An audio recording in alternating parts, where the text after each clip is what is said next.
ಶ್ರೀಹರಿಯ ಖಾತೆಯನ್ನು ತಡೆಯುವುದಕ್ಕೆ ಯಾರಿದ್ದಾರೆ?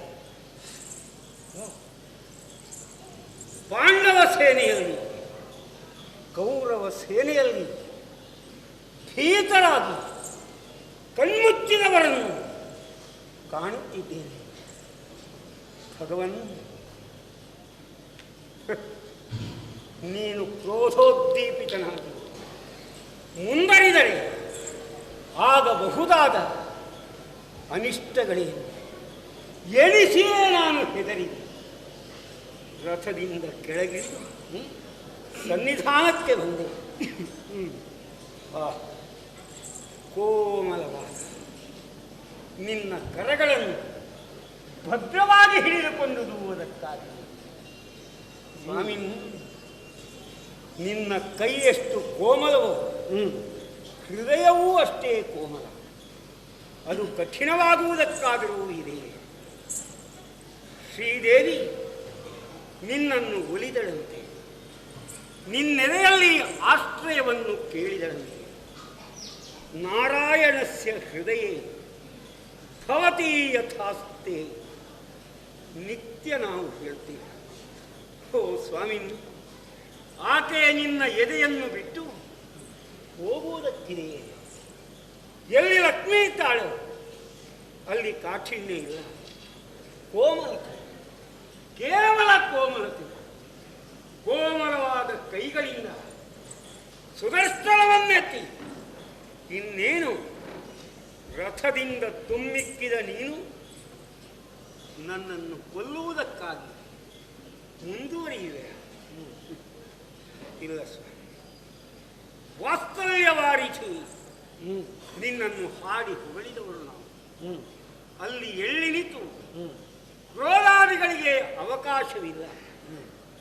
ಮನುಷ್ಯರಾದ ನಾವು ರಾಗದ್ವೇಷಾದಿ ವಿಕಾರಗಳುಳ್ಳವರು, ದೋಷ ರೋಷಾದಿ ಭಾವಗಳುಳ್ಳವರು.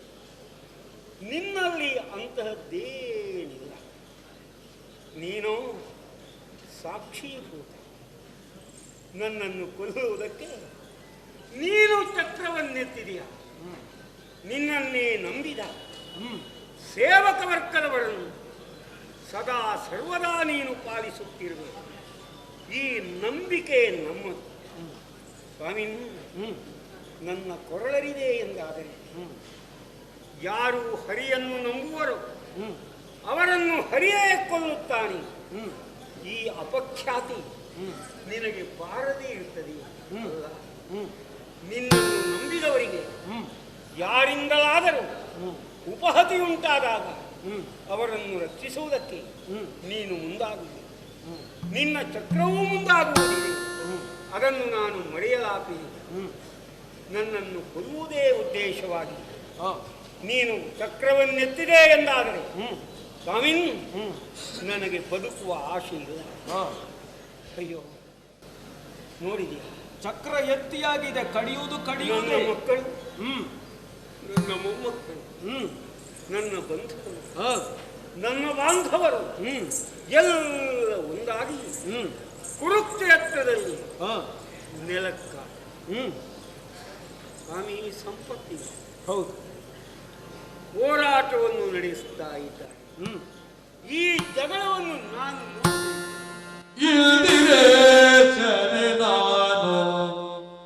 ಇವರ ಜಗಳವನ್ನು ಇದು ಈಗಿಸಲಾರೆ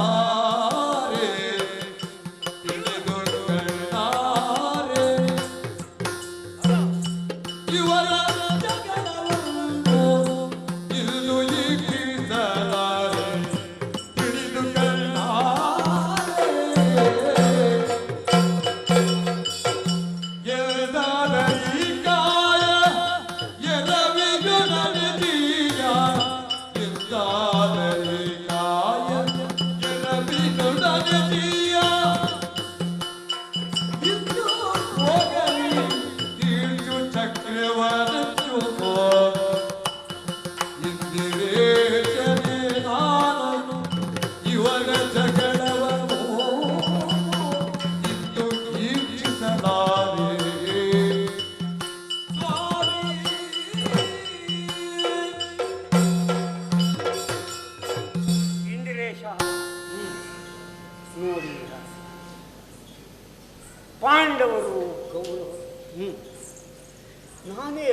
ಬೆಳೆಸಿದ ಮಕ್ಕಳು.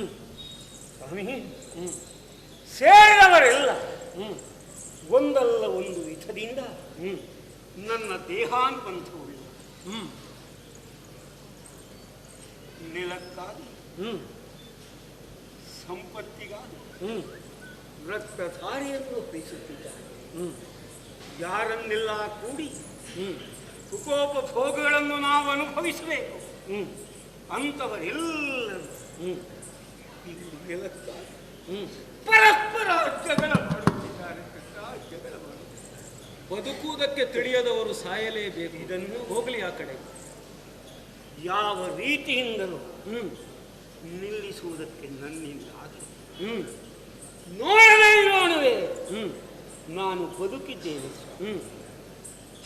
ಹಾಗೆ ಸಾಯುವುದು ನನ್ನ ಇಷ್ಟವೂ. ಒಂದು ಒಳ್ಳೆಯ ಅವಕಾಶವನ್ನು ಒದಗಿಸಿಕೊಟ್ಟೆ. ಈ ಜಗಳವನ್ನು ನೋಡುತ್ತಾ ನೋಡುತ್ತಾ ನವೆಯುವುದಕ್ಕಿಂತ ಹಿಂದೆ ಈ ಕ್ಷಣಕ್ಕೆ ಈ ದೇಹ ಬಿದ್ದು ಹೋಯಿತು ಎಂದಾದರೆ ಸ್ವಾಮಿನ್ ಅಲ್ಲಿಗೆ ಈ ಭೀಷ್ಮನ ಜೀವನೇತಿಹಾಸ ಕೊನೆಯಾಗ ಪ್ರಯೋಗಿಸು. ನಿನ್ನ ಚಕ್ರವನ್ನು ಪ್ರಯೋಗಿಸು. ನನ್ನ ಕೊರಳನ್ನು ನಡಿ. ಕೃಷ್ಣ ಕೃಷ್ಣ, ನನಗೆ ಸಾಕು ಸಾಕು ಸಾಕು. ಇಚ್ಛಾಮರಣಿಗಳಾದ ಭೀಷ್ಮಾಚಾರ್ಯರೇ, ಇಂತಹ ಮಾತಿಗೆಲ್ಲ ಮರುಳಾಗುವವನು ನಾನಲ್ಲ.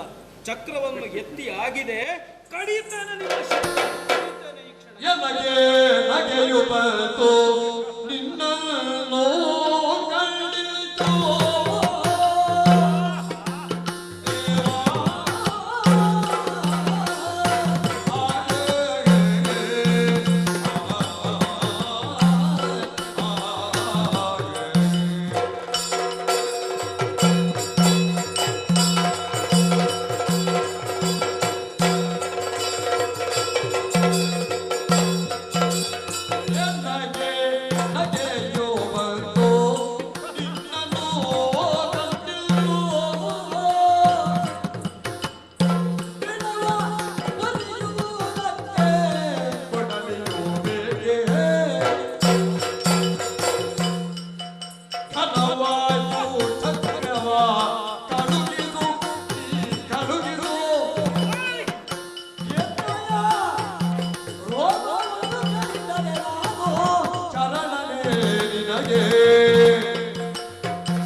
ನಿನ್ನನ್ನು ನೋಡಿದರೆ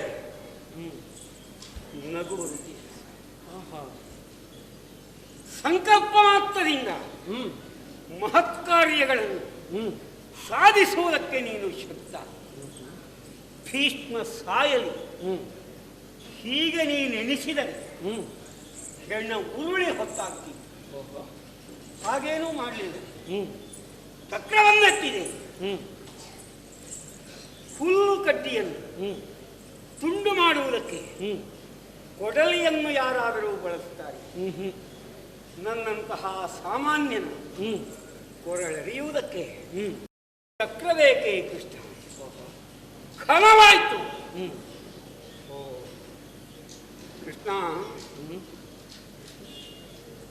ಹಣೆಯಲ್ಲಿ, ಕೆನ್ನೆಗಳಲ್ಲಿ, ಮೈಯಲ್ಲಿ ಚಕ್ರ ಮುದ್ರೆ ಇದ್ದರೆ, ಶಂಖ ಮುದ್ರೆ ಇದ್ದರೆ ಯಮಭಟರು ಹತ್ತಿರ ಬರುವುದು.